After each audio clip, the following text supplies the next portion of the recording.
दोस्तों नमस्कार। यूपी राजनीति की जो विषाद है उसमें बहुत अहम स्थान रखता है और अब यूपी की राजनीति में एक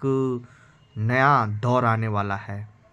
अब जहाँ तक देखा जा रहा है कि इस राजनीति में अमित शाह वर्सेस योगी आदित्यनाथ खड़े हैं और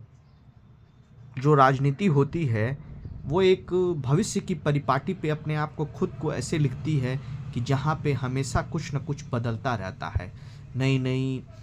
चीज़ें, आंकड़े और चालें चली जाती हैं। एक तरफ अमित शाह चाहते हैं कि वो दिल्ली से बैठकर समस्त देश की राजनीति को कंट्रोल करें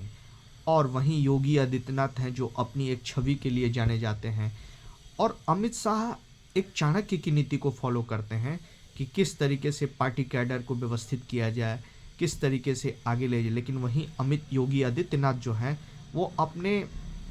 त्वरित निर्णयों के लिए जाने जाते हैं और एक फायर ब्रांड हिंदू नेता के रूप में उभर के रहे हैं। तो ये सारी चीज़ें दिखाती है कि कैसे अमित शाह बनाम योगी आदित्यनाथ एक टकराहट का रूप ले सकती है, क्योंकि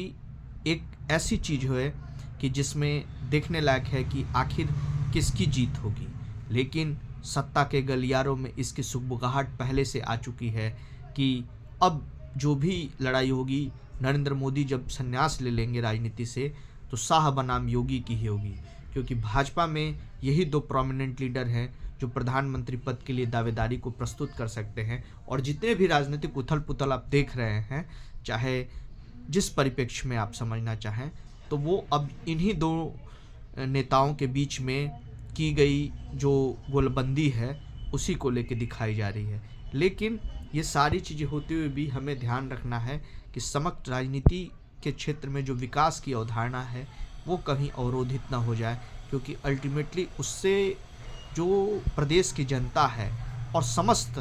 राष्ट्र को एक अच्छे नेताओं की ज़रूरत है। इसलिए जो भी चीज़ें हो एक अच्छे लीडरशिप के तहत हो कि मतलब सत्ता के लिए लोगों के अधिकारों से उनको वंचित न किया जाए और उनको जो भी अधिकार दिए गए हैं उसके लिए वो अच्छे तरीके से प्रयोग करें, तभी कुछ होगा। धन्यवाद।